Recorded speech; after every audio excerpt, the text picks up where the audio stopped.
तो दोस्तों, क्योंकि रिश्तों के भी रूप बदलते हैं कि आज के एपिसोड की शुरुआत वहीं से होती है जहां वृंदा विक्रांत को थप्पड़ मारती है। लेकिन अगले ही पल ये दृश्य बदलता हुआ नजर आता है। ये विक्रांत का एक सपना, या यूं कहें कि उसका दिन में देखा हुआ एक बुरा सपना था। हकीकत में वृंदा दूर खड़ी होती है और विक्रांत अपने हाथ में स्टेटमेंट पकड़े हुए अपने ही गाल पर हाथ रखे खड़ा होता है, जैसे उसको सच में थप्पड़ पड़ा हो। तभी विक्रांत का पिता उससे पूछता है, तुम देख रहे हो ना ये सब? तो विक्रांत मन ही मन सोचता है वो अब इस स्थिति से कैसे बचे। तभी अंगद विक्रांत के सामने आता है और कहता है कि गुनहगार का पर्दाफाश हो चुका है, इसलिए अब स्टेटमेंट देखने का कोई फायदा नहीं। वो इंस्पेक्टर से अपना काम करने के लिए कहता है। तो विक्रांत मन ही मन अपनी बरसों की मेहनत, अपना करियर और अपने पिता का नाम बर्बाद होने के डर से कांप उठता है। लेकिन तभी इंस्पेक्टर विक्रांत को छोड़कर उसके ठीक पीछे खड़े सुरेश को पकड़ लेते हैं और कहते हैं, चल थाने। जब सुरेश पूछता है उसे क्यों पकड़ा जा रहा है, तो इंस्पेक्टर उसे नमक हराम कहकर डांटते हैं। फिर वो विक्रांत से पूछते हैं कि सीएफओ होते हुए उसे इतने बड़े घपले का पता कैसे नहीं चला। तो इधर इंस्पेक्टर के सवाल का जवाब देते हुए विक्रांत तुरंत पलट जाता है। वो कहता है कि उसे नहीं पता था कि सुरेश ऐसा निकलेगा। तो सुरेश हैरान होकर कहता है कि ये सब तो विक्रांत सर ने ही किया है। इस पर विक्रांत खुद को बचाने के लिए पूरी तरह से आक्रामक हो जाता है। वो सुरेश को एक जोरदार थप्पड़ मारता है और उसको धोखेबाज, गद्दार, आस्तीन का सांप कहता है। वो भावुक होकर कहता है कि उसने सुरेश को अपना छोटा भाई माना और आज वही उस पर झूठा इल्जाम लगा रहा है। इसके बाद जब सुरेश बार बार सच बोलने की विनती करता है तो विक्रांत उसे बैंक स्टेटमेंट दिखाते हुए कहता है कि अकाउंट में पैसे उसके नहीं बल्कि सुरेश के नाम पर ट्रांसफर हुए हैं। फिर वो अपने पिता से कहता है कि इसे फौरन अंदर किया जाए।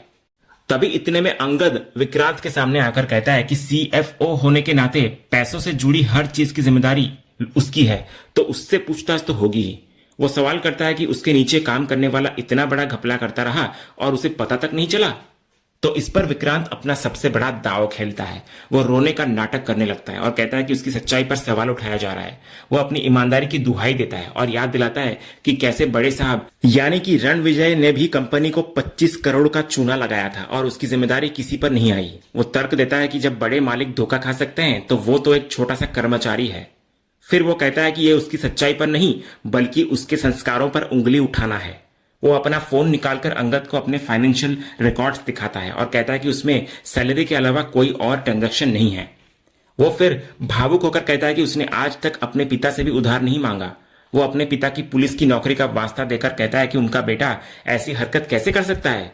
तो विक्रांत की इस भावनात्मक अभिनय के सामने सुरेश की सच्ची दलीलें झूठी लगने लगती है और इंस्पेक्टर भी सुरेश को डांटते हैं और उसको अरेस्ट करके वहां से ले जाते हैं। फिर सुरेश के गिरफ्तार होने के बाद विक्रांत एक कोने में खड़े होकर रोने का नाटक कर रहा होता है। तो अंगद उसके पास आता है और उसको स्पष्ट रूप से कहता है कि यह कोई व्यक्तिगत दुश्मनी नहीं है बल्कि जिम्मेदारी का सवाल है। क्योंकि विक्रांत कंपनी का सीएफओ है इसलिए उससे पूछताछ होना स्वाभाविक है।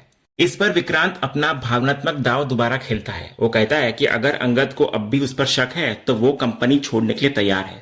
वो अपनी ईमानदारी की कस्में खाता है और वृंदा की ओर देखकर कहता है कि अगर उसको लगता है कि वो दोषी है तो वो उसे नौकरी से निकाल सकती है। तभी इधर अंगद बोलता है कि उसको सस्पेंड तो किया ही जाएगा, लेकिन वृंदा तुरंत बीच में आ जाती है। वो अंगद से कहती है कि जब गलती सुरेश की है और विक्रांत अपना बैंक स्टेटमेंट दिखाकर खुद को बेगुनाह साबित कर चुका है तो उसे सस्पेंड क्यों किया जाए।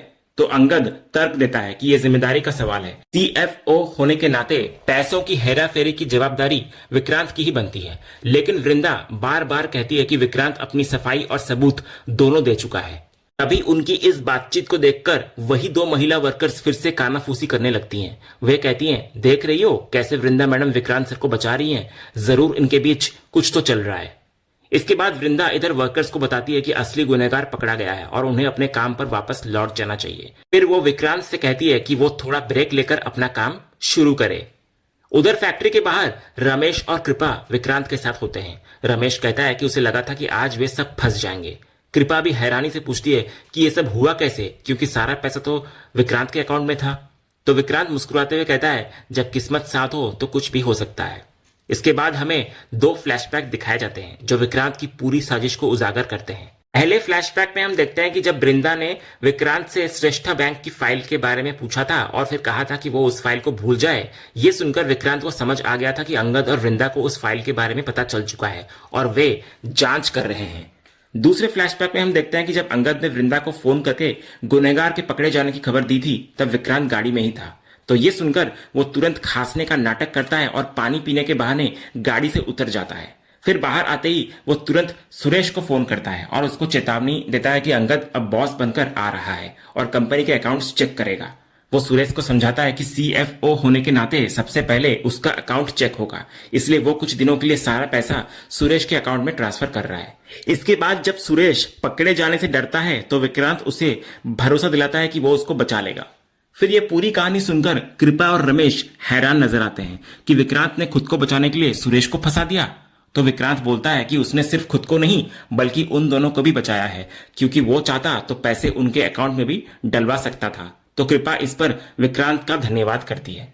इसके बाद जब रमेश सुरेश के मुंह खोलने का डर जाहिर करता है तो विक्रांत कहता है कि उसने उसका भी इंतजाम कर रखा है, लेकिन फिलहाल के लिए वे सब सेफ हैं। जब रमेश आगे के प्लान के बारे में पूछता है तो विक्रांत कहता है कि अब जो भी करना है बहुत सोच समझकर करना होगा। वो कहता है कि उसे नहीं पता कि अगला कदम क्या होगा, लेकिन एक बात तो पक्की है कि उसने वृंदा मैडम का भरोसा पूरी तरह से जीत लिया है।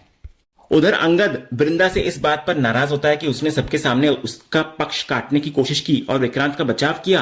तो वृंदा कहती है कि वो बहस नहीं कर रही थी बल्कि अपना पक्ष रख रही थी, क्योंकि विक्रांत ने खुद को बेगुनाह साबित कर दिया था और उसकी नौकरी दांव पर लगी थी। तो अंगद तर्क देता है कि सीएफओ होने के नाते जिम्मेदारी विक्रांत की ही बनती है, लेकिन वृंदा बोलती है कि मिस्टर ठाकुर एक अच्छे इंसान है। तो इस पर अंगद ताना कसता है, तुम्हें बड़ा पता है कि वो कैसा इंसान है, बचपन की दोस्त हो क्या तुम उसकी। तो वृंदा उसको शांत करने की कोशिश करती है और समझाती है कि जैसे वो वर्कर्स को अच्छे से जानता है वैसे ही वो मैनेजमेंट के लोगों को जानती है। वो कहती है कि उन्हें अब इस पर बहस नहीं करनी चाहिए बल्कि इस बात पर खुश होना चाहिए कि असली गुनहगार पकड़ा गया है। तो अंगद को भी अपनी गलती का एहसास होता है। वो माफी मांगता है और कहता है कि गुस्से में वो कुछ भी बोल जाता है। फिर वो वृंदा को अपना ख्याल रखने के लिए कहकर फैक्ट्री का एक राउंड मारने निकल जाता है। उधर फैक्ट्री में राउंड लेते समय अंगद कुछ महिला वर्कर्स को आपस में बातें करते हुए सुन लेता है। वे मजाक कर रही होती हैं कि टीवी सीरियल देखने की क्या जरूरत है, जबकि उनकी अपनी फैक्ट्री में ही इतना ड्रामा चल रहा है। एक महिला बोलती है, ये दो का प्यार और तीसरा वाला मामला है। दो लोग मतलब अंगद और वृंदा और तीसरा है विक्रांत सर। एक महिला पूछती है कि उसे कैसे पता, तो दूसरी बताती है कि वृंदा मैडम की प्रेगनेंसी में विक्रांत सर की अत्यधिक चिंता और उन्हें अपनी बाहों में पकड़कर ले जाना बहुत अजीब था। वो कहती है कि शादी किसी और से और नैन मटक्का किसी और से, भगवान ही जाने कि ये बच्चा किसका है। ये सुनकर इधर अंगद का खून खौल उठता है। वो गुस्से में उनके सामने जाता है और उनको बुरी तरह डांटता है। वो कहता है कि उन्हें इस काम के लिए रखा गया है क्या। वो उन्हें याद दिलाता है कि वो उनके लिए बोनस, मुआवजा और शेयर्स तक की बात कर रहा है और वे यहां बैठकर फालतू की बातें कर रही हैं। जब एक महिला माफी मांगती है तो अंगद कहता है कि वो उन्हें टाइम पास करने के लिए पैसे नहीं दे रहा। वो कहता है कि इसे गॉसिप करना, झूठी बुराइयां करना और नाम खराब करना कहते हैं और वो चाहे तो उन्हें 2 सेकंड में थाने भेज सकता है। तो डर के मारे वे औरतें एक दूसरे पर इल्जाम लगाने लगती हैं। तभी अंगद उन 2 महिलाओं को जिन्होंने ये बात शुरू की थी तुरंत ऑफिस से निकल जाने का आदेश देता है। तो वे औरतें हाथ जोड़कर माफी मांगती है और अपने छोटे छोटे बच्चों का वास्ता देती है, लेकिन अंगद का दिल नहीं पिघलता। वो एक कठोर फैसला सुनाता है। वो कहता है कि अगर मेरे फैक्ट्री में पैसों का नुकसान किया होता तो मैं झेल लेता, लेकिन इस चीज की कोई माफी नहीं है, क्योंकि मेरी फैमिली की इज्जत पर उंगली उठाई है तुम दोनों ने। वो कहता है कि वो नहीं चाहता कि उन्हें देखकर कोई और भी ऐसी बातें करे, इसलिए वे अभी के अभी फैक्ट्री से निकल जाएं। वो कहता है कि उनकी पगार उन्हें महीने के अंत में मिल जाएगी। इतना बोलकर अंगद वहां से निकल जाता है। उधर फैक्ट्री के राउंड के बाद अंगद वापस वृंदा के पास आता है। उसका गुस्सा अभी भी शांत नहीं हुआ होता है। वो सीधे वृंदा से सवाल करता है कि वो आदमी विक्रांत तुम्हें अपनी बाहों में लेकर गया था क्या। जब वृंदा चुप रहती है तो अंगद का गुस्सा और भी बढ़ जाता है। वो जोर देकर कहता है, हाँ या ना में जवाब दो और बात को खत्म करो। तो वृंदा डरकर हाँ कह देती है, लेकिन तुरंत अपनी सफाई देने की कोशिश करती है। वो बताती है कि उसे बहुत तेज दर्द हो रहा था और वो लगभग बेहोशी की हालत में थी, लेकिन अंगद उसकी कोई बात सुनने को तैयार नहीं होता। वो कहता है कि अगर उसकी इतनी ही तबीयत खराब थी तो उसे वो फोन कर देती, वो आ जाता, भले ही वो बैंक में था। वो सवाल उठाने लगता है कि क्या फैक्ट्री में कोई और महिला नहीं थी जो उसकी हेल्प कर सकती थी। वो उसे ये भी याद दिलाता है कि उसने पहले भी उनके घर पर विक्रांत के इस तरह के व्यवहार को नोटिस किया था। तो वृंदा अंगद को शांत करने की कोशिश करती है और कहती है कि वो ओवर रिएक्ट कर रहा है। वो उसे अपनी मेडिकल कंडीशन के बारे में बताती है कि उसका बीपी इतना कम हो गया था कि बच्चे के लिए खतरनाक हो सकता था और वो शुक्रगुजार है कि मिस्टर ठाकुर उसको सही टाइम पर अस्पताल ले गए। तो अंगद कहता है कि वो मानता है कि विक्रांत उसको अस्पताल ले गया, लेकिन वृंदा ने इस बारे में तब क्यों नहीं बताया जब वे विक्रांत के बारे में बात कर रहे थे। तो वृंदा समझाती है कि पुलिस के आने और उसके बाद हुए हंगामे में ये बात उसके दिमाग से निकल गई। इसके बाद वृंदा उससे सबसे महत्वपूर्ण बात कहती है। वो कहती है कि वो फैक्ट्री की गॉसिप को इतनी गंभीरता से क्यों ले रहा है। वो कहती है पति पत्नी हैं हम, और दुनिया चाहे कुछ भी बोले हमें फर्क नहीं पड़ना चाहिए।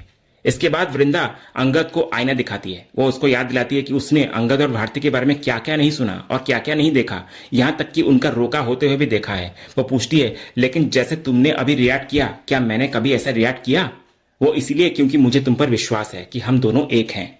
तो ये सुनकर अंगद का सारा गुस्सा और शक पिघल जाता है। उसे अपनी गलती का एहसास होता है और वो एक बार फिर वृंदा से माफी मांगता है। फिर माफी मांगने के बाद अंगद वृंदा से पूछता है कि क्या उसे अभी भी दर्द हो रहा है। तो वृंदा उसके गले लग जाती है और कहती है कि अब सब ठीक है। तो अंगद प्यार से कहता है आई लव यू। तो वृंदा भी मुस्कुराते हुए जवाब देती है आई लव यू थोड़ा सा ज्यादा। और इसी रोमांटिक और सुकून भरे पल के साथ आज का यह एपिसोड यहीं पर खत्म होता है। तो दोस्तों, आपको आज के एपिसोड का अपडेट कैसा लगा, अपनी राय हमें कमेंट बॉक्स में जरूर बताएं। अगर आपको आज का यह वीडियो पसंद आया हो तो वीडियो को लाइक और शेयर जरूर करें, और ऐसे ही लेटेस्ट एपिसोड के अपडेट्स जानने के लिए हमारे इस चैनल को सब्सक्राइब करना ना भूलें और बेल आइकन को भी जरूर दबाएं। मिलते हैं अगले एपिसोड के अपडेट के साथ, तब तक के लिए धन्यवाद।